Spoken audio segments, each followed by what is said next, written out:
Assalamualaikum warahmatullahi wabarakatuh. Alhamdulillahirabbil alamin. Alhamdulillahilladzi an'amana bi ni'matil imani wal islam.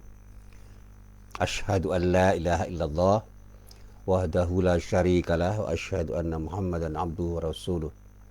Allahumma salli wa sallim ala nabiyyina Muhammad wa ala alihi wa sahbihi wa man walah, amma ba'd. Para jamaah yang dirahmati Allah, alhamdulillah pagi ini kita bisa bertemu lagi, dan kita berharap mudah-mudahan pertemuan kita pada pagi hari ini benar-benar menjadi pertemuan yang mendapatkan ridho dari Allah Subhanahu wa taala. Amin. Para jamaah yang dirahmati Allah,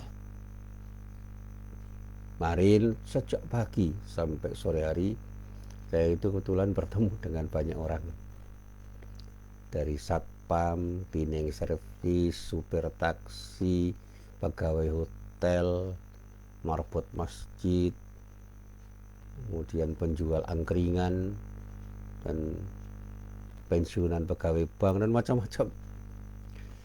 Dan semua seragam mengeluh. Nah, dalam bahasa Jawa itu sambat.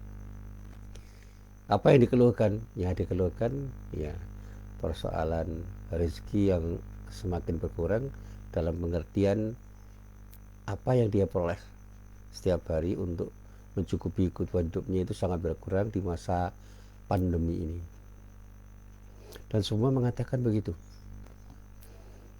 Bahkan ada cerita dari supir taksi yang mengatakan bahwa bis jurusan Purwokerto dari Jogja itu pada waktu dia naik dari Jogja ke Purwokerto itu, dari Jogja sampai ke Purwokerto itu hanya ada 2 orang penumpang.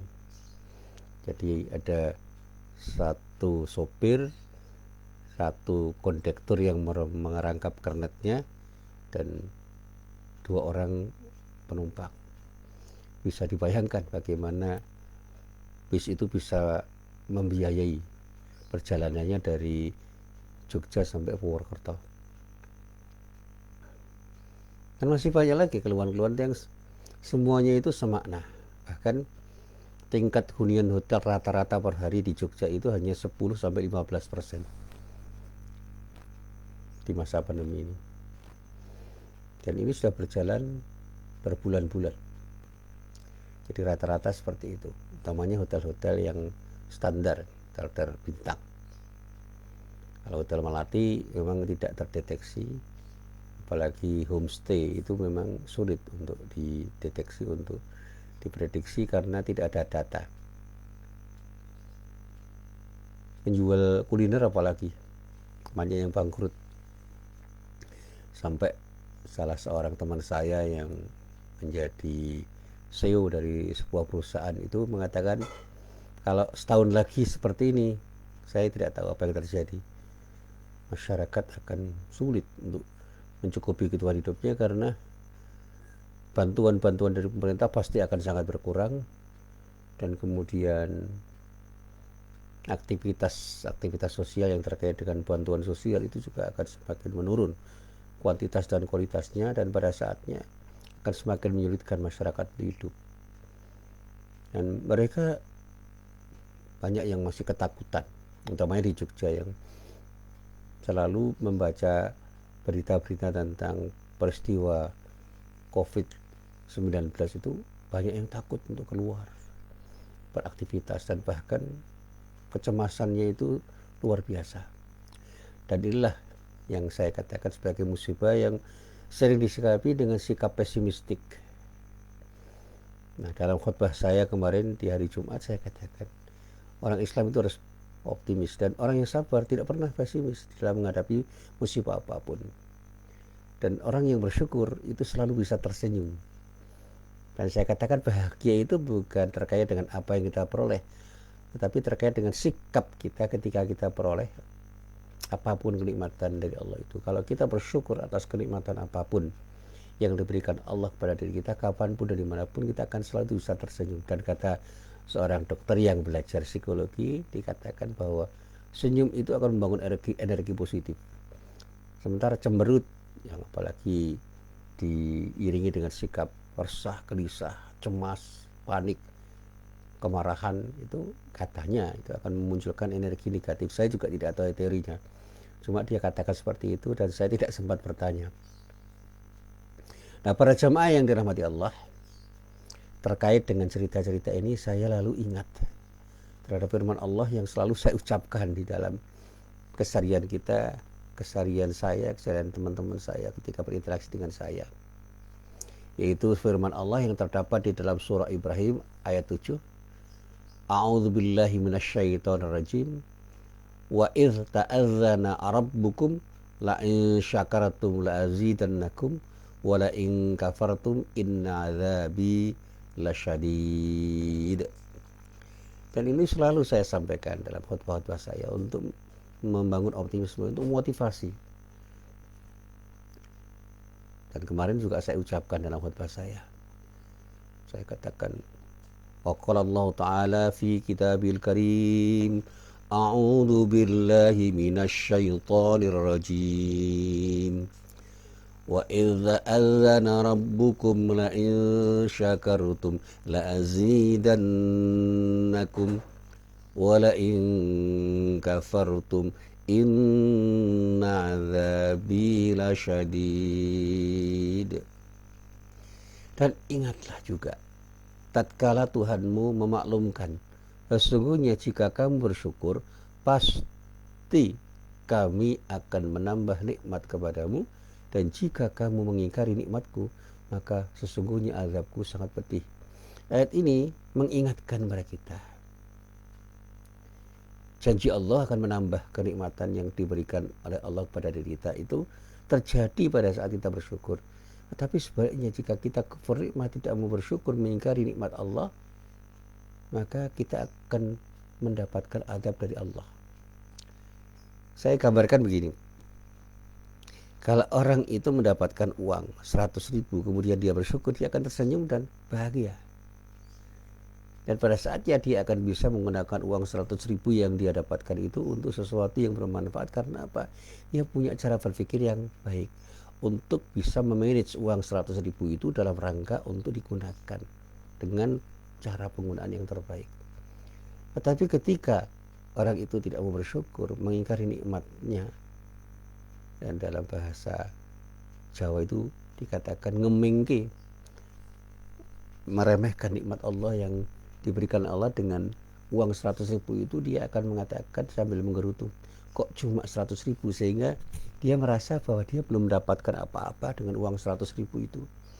Dan pada saatnya dia bersedih, dan kesedihan itu bukan tidak mungkin akan bisa mengakibatkan keresahan di dalam hatinya, dan keresahan itu akan membuat dirinya itu menjadi orang yang terpedaya oleh sikapnya sendiri terhadap nikmat Allah yang telah diberikan oleh Allah pada dirinya. Ya, coba kita renungkan. Saya selalu mengatakan, bersyukur atas nikmat dari Allah merupakan sebuah keharusan. Bahkan Allah pun berjanji terhadap orang yang melakukannya dengan janji akan menambah kenikmatan yang telah diberikan olehnya. Sebaliknya Allah mengancam terhadap orang yang tidak melakukannya dengan ancaman berupa azab yang pedih. Ini ketegasan Allah di dalam firman-Nya di dalam surat Ibrahim ayat 7. Para jamaah yang dirahmati Allah, bersyukur atas nikmat dari Allah itu bisa dilakukan dengan cara menampakkan nikmat tersebut secara lahiriah, baik dengan cara mengucapkannya atau melakukan tindakan tertentu yang mengisyaratkan kita itu telah mendapatkan nikmat dari Allah. Misalnya, pada saat Allah memberikan kelapangan rezeki, ucapkan alhamdulillah, itu tahaddutsun nikmah. At-tahaddutsun nikmah itu ringan, alhamdulillah. Orang kan seringkali bertanya, ada apa? Alhamdulillah, hari ini saya dapat uang 100.000. Dan tampakkanlah nikmat tersebut pada sesuatu yang tersedia, baik itu berupa makanan, berupa pakaian yang bisa kita sediakan dan bisa kita pakai, dan bahkan kita bagi kenikmatan itu kepada orang yang kalau memang kita punya kemampuan untuk berbagi. Saya pernah satu saat itu punya kelebihan uang 24.000 waktu itu, saya ingat. Di siang hari saya baru mau pulang dari kerja itu, sambil menyiapkan sholat asar, yang setengah jam lagi akan saya lakukan. Ada 2 orang pekerja cleaning service itu yang sedang bersantai-santai. Saya tanya, udah makan belum? Belum, Pak. Oh, mau makan nggak? Mau, Pak. Pak beli apa? Beli pecel, Pak. Nasi pecel berapa di sini? Murah, Pak, 8.000. Oh ya, ini ada uang 24.000. Ayo dipakai. Saya sudah tidak berharap apa-apa. Ternyata 2 orang itu pergi kemudian beli nasi pecel dibungkus itu berjumlah 3 bungkus. Pak, ini Pak, ada 3 Pak, Bapak 1 Pak. Alhamdulillah, saya bersyukur. Saya juga belum makan siang pada waktu itu. Saya dapat nasi pecel, 2 orang dapat nasi pecel. Dan saya kemudian makan bersama-sama orang itu. Ternyata seorang dari orang itu kemudian berdiri dan pergi mengambil 3 minuman berupa air putih yang diambil dari galon yang tersedia di kantor itu. Saya diberi, Pak, ini Pak air putihnya Pak. Alhamdulillah. Akhirnya saya bertiga bisa makan nasi pecel 1 bungkus dan minum air putih 1 gelas. Alhamdulillah. Kami bertiga kenyang dan saya gembira. 24.000 itu menciptakan kegembiraan kalau kita syukuri. Tapi 24.000 bagi orang kaya mungkin bukan sesuatu. Karena bagi orang kaya uang 24.000 itu bukan apa-apa.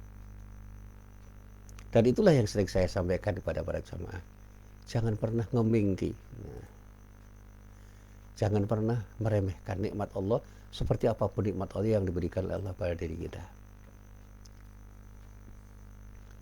Tampakkanlah kenikmatan Allah itu agar orang tahu bahwa kita diberi kenikmatan bukan untuk sombong, bukan untuk pamer, bukan untuk riak, tetapi betul-betul kita bisa merasakan kenikmatan Allah itu dan bagaimana kita juga bisa berbagi kenikmatan itu kepada orang lain, termasuk dalam hal berbagi makanan dan sebagainya. Sederhana sekali. Dan inilah yang difirmankan oleh Allah di dalam surat Ad-Duha ayat 11, wa amma bi ni'mati rabbika fahaddits, dan terhadap nikmat Tuhanmu maka hendaklah kamu siarkan. Nah, berkaitan dengan ayat ini ada beberapa pendapat ulama di dalam kitab-kitab tafsir yang saya baca. Di dalam kitab tafsir At-Tabari yang berjudul Jami'ul Bayan fi Ta'wilil Quran juz 24 halaman 491 ada pendapat dari Abu Nadrah. Misalnya beliau mengatakan, kanal muslimuna yarawna anna man syakara ni'am ayyuhadditha biha. Dia katakan begitu. Kanal muslimuna yarawna anna man syakara ni'ama ayyuhadditha biha. Dahulu kaum muslimin itu menganggap dinamakan mensyukuri nikmat itu adalah dengan seseorang menyiarkan atau menampakkan nikmat tersebut. Jadi kalau orang itu mendapat nikmat dan nikmat itu betul-betul dia dapatkan, asumsinya orang itu akan mensyukuri nikmat itu dengan menyiarkan atau menampakkan nikmat itu pada siapapun yang ada di sekitarnya. Nah, sementara itu di dalam kitab tafsir Ibnu Katsir, Tafsirul Quran Al-Azim juz 4 halaman 387 ada pernyataan dari Hasan bin Ali yang mengatakan tentang ayat di atas dengan kata-kata ma'alimta min khairin fakhaddits ikhwanaka. Kebaikan apa saja yang kalian perbuat, yang kalian dapatkan, yang kalian peroleh, siarkanlah pada saudara kalian.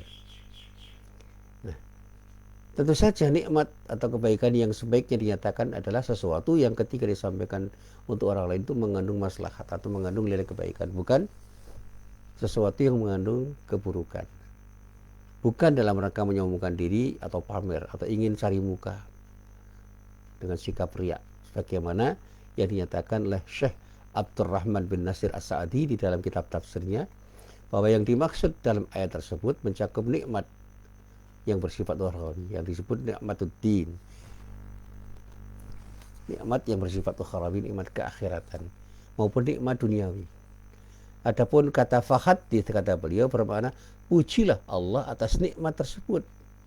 Misalnya dengan mengucapkan hamdalah, alhamdulillah rabbil alamin. Nah, bentuk syukur di sini adalah dengan lisan dan disebut khusus di dalam ayat dibolehkan jika memang mengandung maslahat.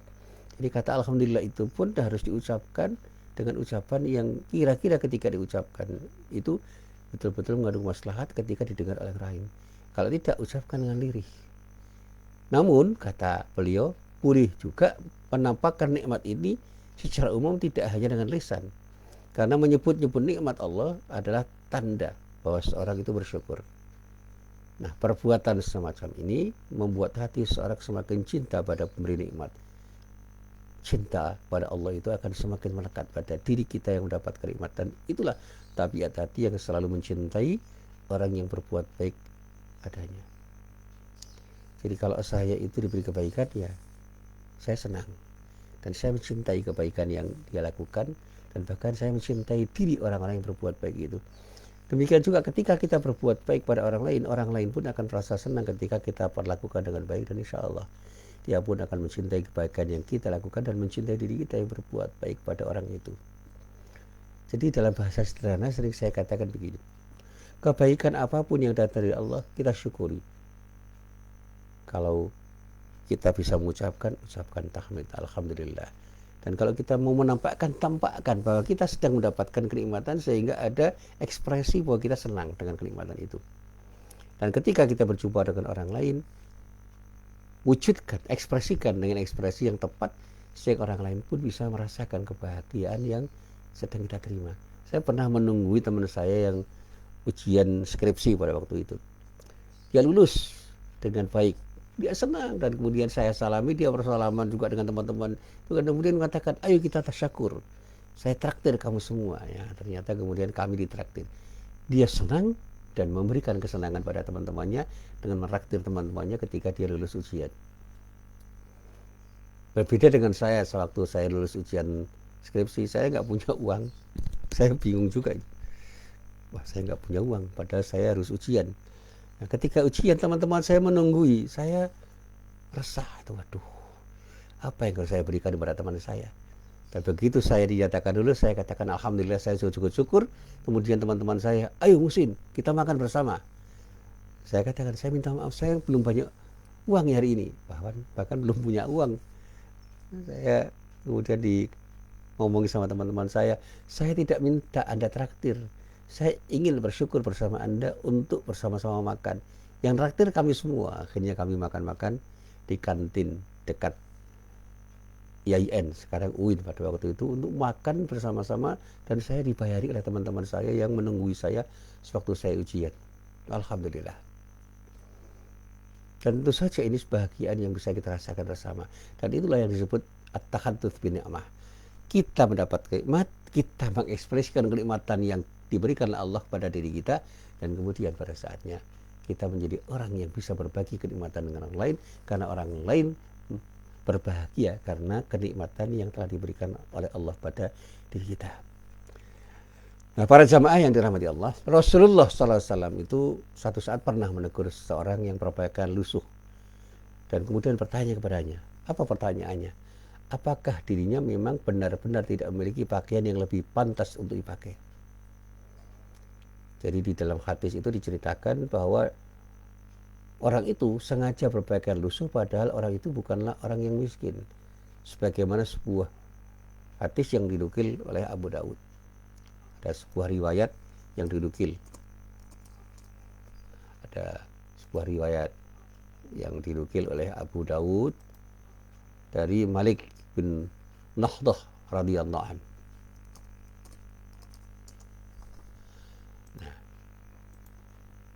Di dalam riwayat itu diceritakan oleh Malik bin Nahdah radhiyallahu an, ataitu nabiyya sallallahu alaihi wasallam fi thawbin dunin faqala ala kamalun, qala na'am, qala min ayyil mali, qala qad atani Allahu minal ibil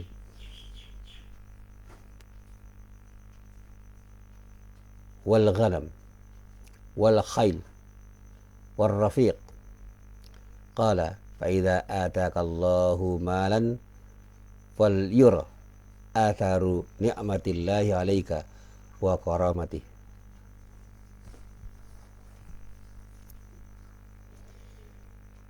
Diceritakan oleh Malik bin Nahdah bahwa dia itu mendatangi Nabi Muhammad SAW dengan pakaian yang ada seseorang itu dikatakan, aku mendatangi Nabi Muhammad SAW dengan pakaian lusuh. Maka beliau bertanya, apakah engkau mempunyai harta? Dia menjawab, ya. Beliau bertanya lagi, harta apa saja? Ia menjawab, Allah telah memberiku unta, kambing, kuda, dan budak. Nah, beliau pun kemudian bersabda, jika Allah memberimu harta, maka tampakkanlah wujud dari nikmatnya dan pemberiannya itu pada dirimu.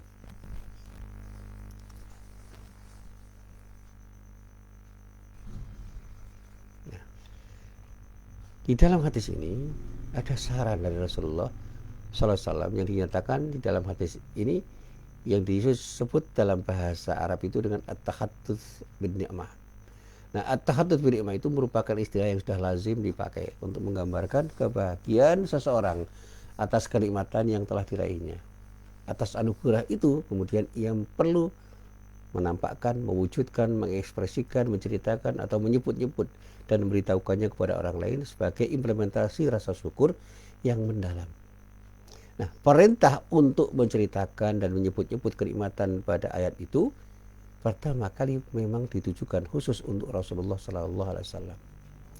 Nah, menyebutkan nikmat Allah berdasarkan hadis itu merupakan perintah Allah dan Rasulnya dan salah satu bentuk sikap syukur kepada Allah Subhanahu wa Ta'ala. Dan itulah yang difahami oleh para ulama. Nah, para jamaah yang dirahmati Allah, nikmat yang diperintahkan untuk disebutkan itu meliputi nikmat duniawi yang lebih banyak bersifat material maupun nikmat ukhrawi yang lebih banyak bersifat spiritual. Nah, dengan demikian amal soleh itu termasuk salah satu kenikmatan yang diperintahkan untuk disebutkan juga. Bahkan hakikatnya kenikmatan ukhrawi atau kenikmatan spiritual itu nilainya lebih besar dibandingkan dengan kenikmatan duniawi yang bersifat material. Saya sering mengatakan begini, uang sebesar apapun, sebanyak apapun itu belum tentu membahagiakan. Tetapi kebahagiaan kita ketika berdoa karena kita yakin bahwa doa kita itu akan dikabulkan oleh Allah itu lebih bernilai tinggi dibandingkan uang itu ketika kita itu bisa mendapatkan kebahagiaan dari doa-doa yang kita panjatkan kepada Allah itu. Jadi nilai spiritualnya itu luar biasa. Sehingga kebahagiaan itu bahkan bisa didapatkan orang bukan karena uang, tapi karena doa-doa, zikir yang dia lakukan dalam rangka untuk mengingat Allah dan bermohon kepada Allah. Dan pada saatnya dia yakin bahwa dengan doa dan zikirnya itu Allah akan memberikan sesuatu yang terbaik bagi dirinya. Sementara nikmat-nikmat dunia yang sering saya ceritakan sebagai kenikmatan-kenikmatan material itu bahkan bisa jadi membuat orang resah dan gelisah karena apa yang didapatkan itu belum sesuai dengan apa yang dia dambakan, diharapkan, karena nilainya terlalu sedikit dibandingkan dengan apa yang diharapkan. Dari ini kemudian dari pernyataan-pernyataan para ulama yang mengatakan nikmat ukhrawi itu lebih besar nilainya dibandingkan kenikmatan dunia yang bersifat material, saya sering menerangkan begini, jadilah orang yang selalu yakin kepada Allah bahwa Allah akan mengabulkan doa-doa kita, dan itulah kenikmatan yang luar biasa. Dan jangan pernah Anda memandang materi itu sebagai sesuatu yang pasti membahagiakan, kecuali ketika kita berhusnudzon terhadap Allah, ketika kita mendapatkan sekecil apapun materi duniawi yang pernah kita dapatkan.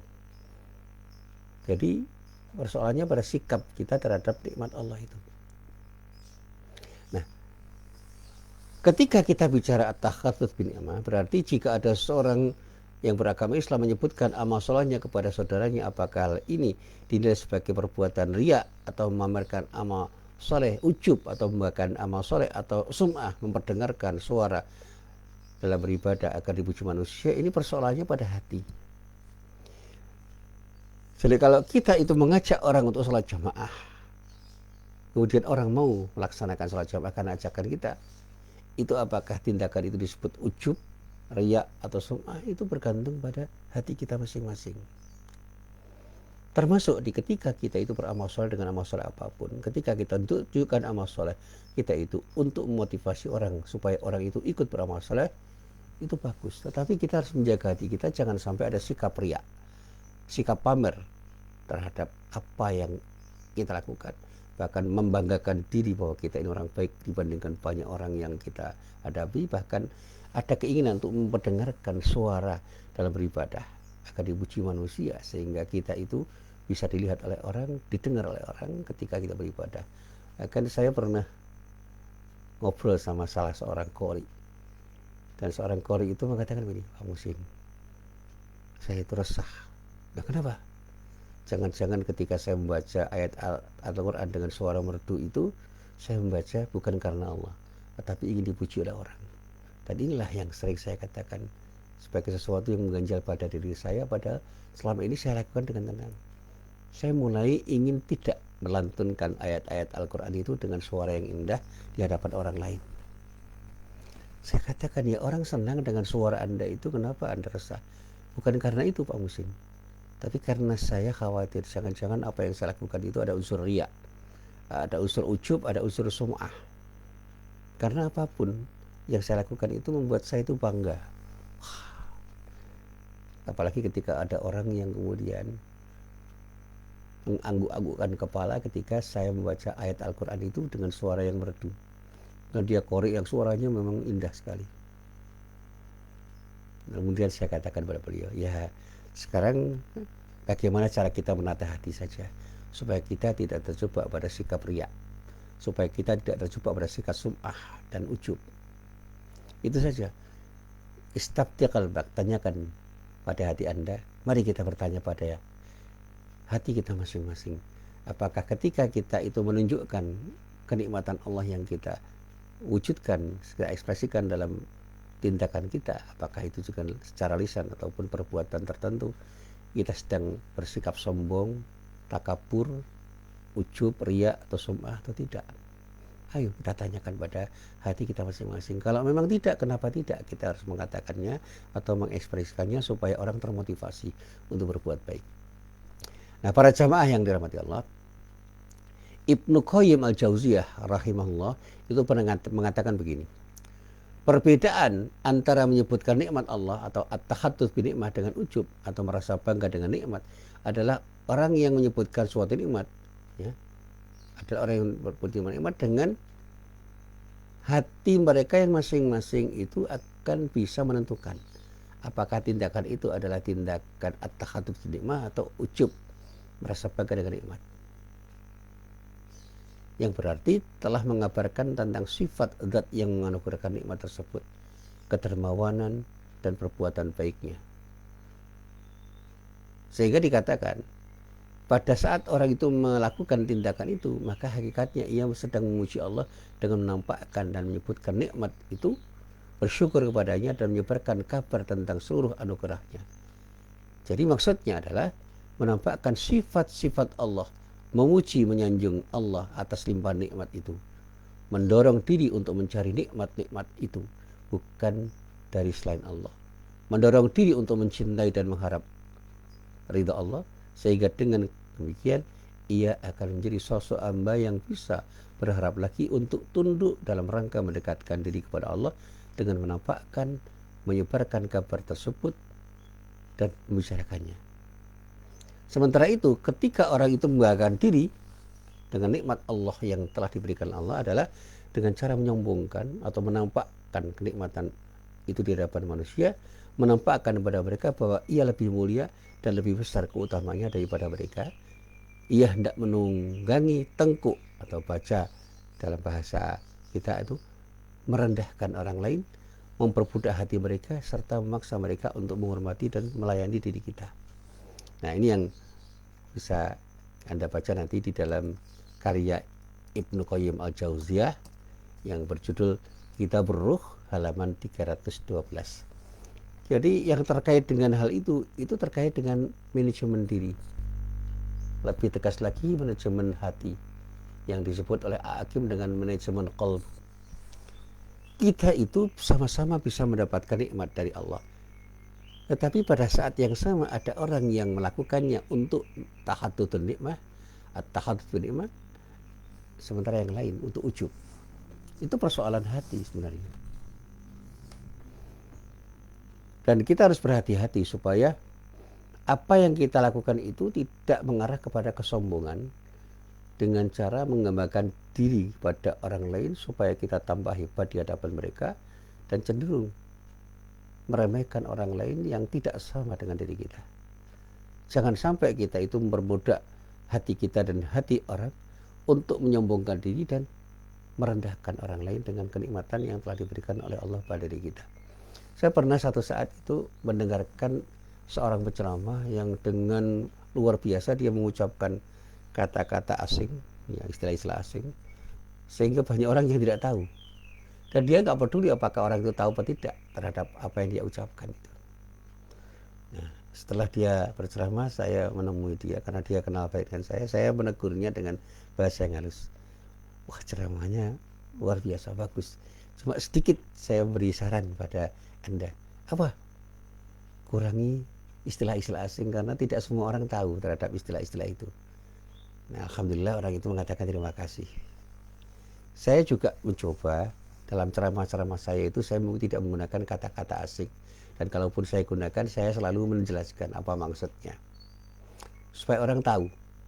Karena tidak semua orang yang mendengarkan ceramah saya itu orang yang mengerti istilah asing itu. Baik istilah asing itu dalam bahasa Arab atau bahasa Inggris atau bahasa yang lain yang pernah saya baca.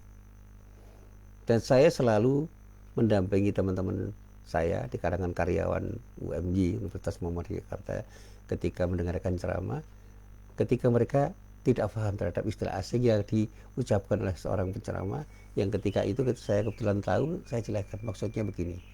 Tapi kadang-kadang saya juga tidak tahu, apalagi ketika istilah asing itu tidak dalam bahasa Inggris atau bahasa Arab, misalnya bahasa Perancis, bahasa Belanda, bahasa Jerman, yang saya tidak tahu. Apalagi dengan bahasa Mandarin misalnya, kalau ada orang yang mengatakan dengan bahasa Mandarin, yang saya nggak tahu. Saya katakan, waduh saya nggak tahu. Lalu saya berusaha menemui penceramah itu dan bertanya, maaf, ada dua kata yang saya tidak tahu, saya tidak paham apa maknanya. Apa? Dua kata yang terkait dengan hal ini dan hal ini. Oh, itu bahasa Jerman, Pak Musin. Nah, bahasa Jerman, maksudnya ini. Oh, ya, seperti itu. Dan kemudian ketika saya bertanya dengan teman-teman, apa Anda tahu tadi apa yang ceramahkan? Tahu, Pak, tapi ada dua istilah yang saya tidak paham. Terus saya jelaskan berdasarkan penjelasan dari penceramah itu. Alhamdulillah orang tahu. Nah, para jamaah yang dirahmati Allah, berkaitan dengan hal ini, Rasulullah itu pernah bersabda. Rasulullah SAW pernah bersabda. Apa sabdanya?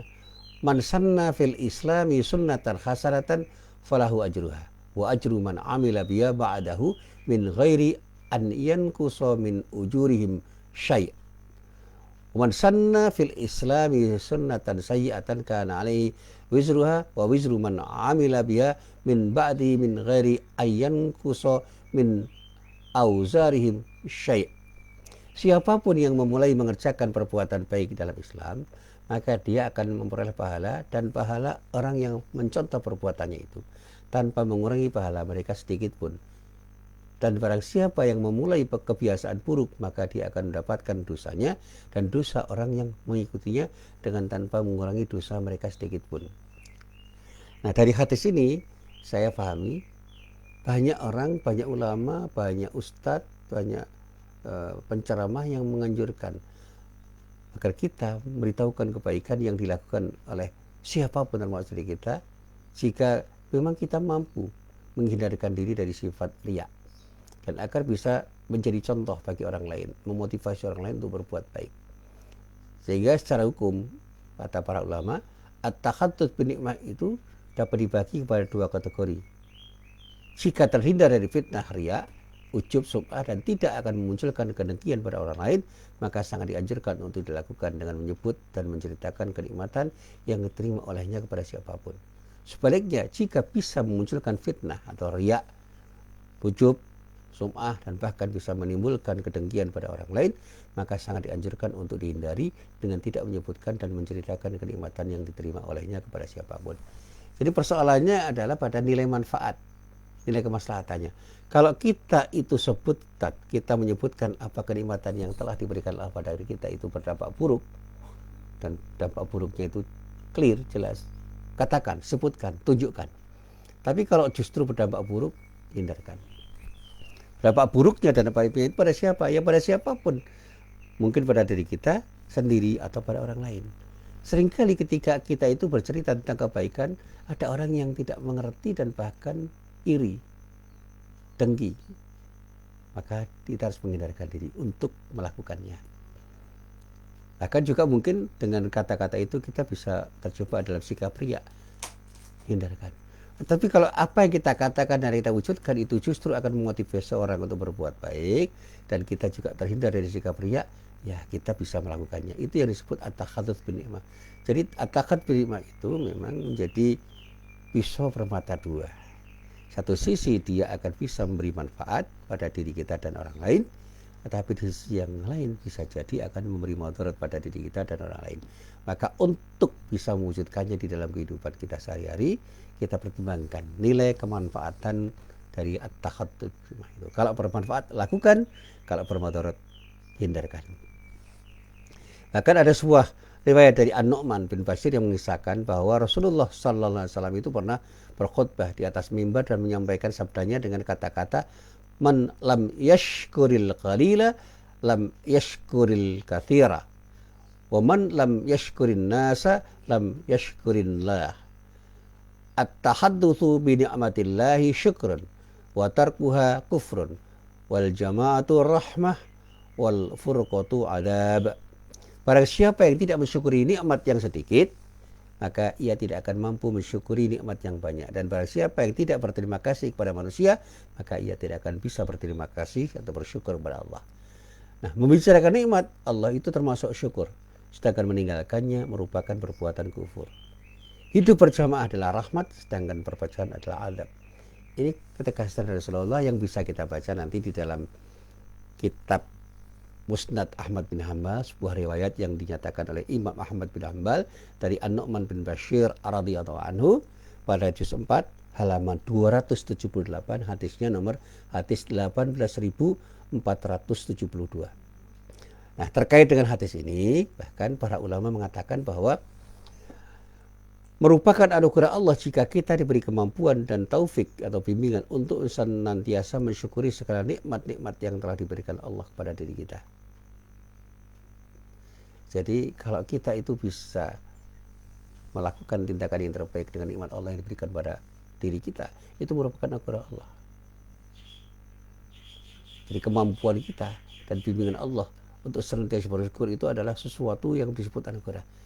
Nikmat sendiri anugerah, bersyukur anugerah, apalagi ketika kita mampu memotivasi orang dengan sikap syukur kita. Insya Allah itu merupakan anugerah yang terindah, bukan hanya untuk kita, tapi juga untuk banyak orang yang mendapatkannya. Nah, sebagaimana hadis yang diriwayatkan oleh Imam Abu Dawud, Rasulullah itu pernah menegur seorang sahabat yang berpenampilan jauh dan bertentangan dengan kenikmatan yang diterimanya, seperti dikisahkan oleh Malik bin Nahduh itu dengan kata-kata, kuntu jalisan anda Rasulullah sallallahu alaihi wasallam wa ra'ani arathas thiyab faqala ala kamalun qultu na'am ya Rasulullah min kulli mal faqala fa idza ataka Allahu malan wal yura atharuhu alaika. Saat aku duduk di sisi Rasulullah sallallahu alaihi wasallam, beliau melihatku mengenakan pakaian yang usang, saya pakai pakaian yang usang, dan beliau pun kemudian bertanya pada diri saya. Pertanyaannya begini, apakah engkau punya harta? Nah, karena pertanyaan itu langsung dikatakan oleh Rasulullah pada saya, pada diri saya menjawab, ya tentu ya Rasulullah, apapun saya punya sebenarnya. Lalu beliau bersabda, jika Allah memberimu harta, maka perlihatkanlah wujudnya. Jadi jangan kau sembunyikan. Maksudnya apa? Tampakkan sebagai tanda syukur, tapi jangan sombong ketika menggunakannya. Nah, ini hadis yang juga diriwayatkan oleh Imam An-Nasai dari Malik bin Nahdah radhiyallahu anhu pada Sunan An-Nasai juz 8 halaman 180, hadisnya hadis nomor 5223. Nah, para jamaah yang dirahmati Allah, akhirnya saya berdoa mudah-mudahan kenikmatan yang semakin banyak mengalir pada diri kita mewarnai kehidupan kita bisa kita jadikan sebagai modal untuk memperkuat dan memperbaiki semangat kita di dalam beribadah kepada Allah dalam bentuk apapun, termasuk amal-amal soleh yang diridhai Allah di dalam bermuamalah. Nah, yang dikatakan at-takhaddud bin nikmah yang sering saya sampaikan itu yang bisa kita lakukan, mari kita lakukan semata-mata untuk mendapatkan perhatian dari Allah, bukan perhatian dan pujian dari manusia. Lakukan itu semua karena Allah. Maka ketika saya dimintai sumbangan, saya itu berpikir, apakah ketika saya menyumbang, saya itu sudah menyumbang karena Allah atau karena orang yang meminta sumbangan pada saya. Saya selalu mempertimbangkan itu. Dan itu yang selalu saya perhatikan. Dan bahkan saya lebih baik dicela orang untuk tidak menyumbang karena saya menghindari pujian dari orang. Dan saya ingin menyumbang dengan sumbangan yang sebesar apapun yang saya miliki, kalau saya bisa menyembunyikan apa yang saya lakukan itu dari pujian orang lain. Ini yang selalu saya latih dalam diri saya. Jadi salah satu saat saya itu pernah punya pengalaman empiris itu. Saya sudah menyiapkan amplop dengan saya isi uang 50.000 untuk datang di sebuah acara walimatul urus. Ketika datang di tempat itu, ternyata yang punya walimatul urus itu adalah orang yang tidak berkecukupan. Ya, dikatakan teman-teman saya itu ada orang miskin yang ketika menyelenggarakan walimatul urus itu, wah, luar biasa usahanya. Saya berpikir, kenapa saya harus menyumbang 50.000 padahal saya masih punya uang yang lain. Akhirnya alhamdulillah saya tergerak untuk menambah, dan tidak perlu saya sebut, saya tambahkan. Dan ternyata ketika itu saya sampai di pelaminan, orang yang punya acara itu kemudian menyalami saya dan mengucapkan terima kasih atas kehadiran saya, karena kehadiran saya itu dianggap sebagai sesuatu yang luar biasa karena saya mau hadir di tempat itu. Alhamdulillah Pak Musin, Ustadz mau hadir, alhamdulillah. Saya bersyukur, doakan mudah-mudahan anak saya menjadi anak yang soleh dan bisa membangun keluarga sakinah. Jadi dia itu yang menyalami adalah orang yang kebetulan punya anak laki-laki yang sedang ngunduh mantu namanya. Sementara yang punya anak perempuan tidak kenal dengan saya dan kemudian ikut juga menyalami saya. Kemudian berterima kasih. Saya senang gitu karena kehadiran saya itu punya makna bagi mereka. Sementara pengalaman yang lain yang berseberangan begini, saya pernah menyiapkan sumbangan yang lebih banyak dari itu di tempat walimah orang kaya. Kedatangan saya di situ tidak dimaknai apa-apa. Ketika saya berjumpa dengan orang yang punya acara itu, dia menyambutnya dengan dingin saja. Karena apa? Saya tidak dianggap punya makna dan saya dibiarkan berlalu saja. Sementara ketika saya hadir di tempat walimahnya orang miskin, saya dianggap menjadi orang yang punya makna sehingga dipersilahkan kemana-mana. Sementara itu di lain waktu ketika saya berhadir di tempat walimahnya orang kaya, saya tidak dianggap siapa-siapa karena kehadiran saya itu dianggap tidak bermakna. Sehingga saya dibiarkan. Saya berpikir, oh iya ya, saya itu harus bisa mempertimbangkan tindakan saya sehingga tindakan saya itu punya makna bagi diri saya dan orang lain, tanpa harus meminta perhatian atau meminta pujian dari orang lain, karena semua tindakan yang saya lakukan harus saya lakukan karena Allah. Baiklah, mudah-mudahan kita bisa menjadi orang yang bisa manage tindakan kita sehingga tahadduts bin nikmah, at-takhaddud bin nikmah yang kita lakukan akan bisa membangkitkan semangat diri kita untuk selalu mendekatkan diri pada Allah dan mampu memotivasi orang lain untuk sama-sama menghadirkan kebaikan dan kemaslahatan untuk kita semua. Kita hadirkan semua itu karena Allah, jangan sampai karena orang lain. Ketika kita mampu menyebutkan nikmat Allah dengan at-takhaddud bin nikmah, insya Allah Allah akan memberikan yang terbaik bagi diri kita, dan pada saatnya orang lain pun akan tergerak untuk melakukan tindakan yang baik dalam rangka untuk mendapatkan nikmat yang telah diberikan Allah pada diri kita. Dan saya akhiri pengajian saya dengan mengutip apa yang dikatakan Abu Dzar.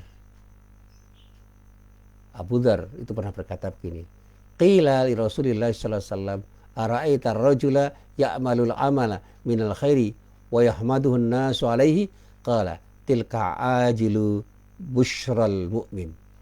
Ada yang berkata, ya Rasulullah, bagaimana pandangan Anda tentang seseorang yang beramal dengan satu amal kebaikan, lalu manusia memujinya atau mencintainya. Kemudian beliau bersabda, itu adalah kabar gembira yang disegerakan bagi seorang mukmin. Jadi kita coba untuk merenungkan apa makna pernyataan Abu Dzar terkait dengan apa yang ditanyakan kepada Rasulullah itu. Rasulullah mengingatkan, kabar gembira itu akan bisa memberikan nilai baik pada diri kita sebagai orang yang beriman. Kalau kabar gembira itu kita katakan kepada siapapun. Tetapi kita harus tahu, jangan sampai kita mengatakan sesuatu dalam rangka untuk bersikap sombong. Biarlah manusia itu memuji atau tidak terhadap apa yang diberikan oleh Allah pada diri kita. Tapi jangan pernah kita berharap pujian orang lain. Jadi tidak salah orang memuji kita, tapi jangan pernah kita berharap pujian dari siapapun. Jadilah orang yang hanya berharap ridha Allah dengan cara apapun, meskipun dengan ridha Allah itu mungkin akan terikut sertakan pujian orang terhadap diri kita karena ridhonya. Jadi sekali lagi, mari berjalan untuk menuju ridha Allah. Dengan ridha Allah, mudah-mudahan Allah memberikan yang terbaik untuk diri kita dan orang-orang yang berinteraksi dengan diri kita. Amin ya rabbal alamin. Assalamualaikum warahmatullahi wabarakatuh.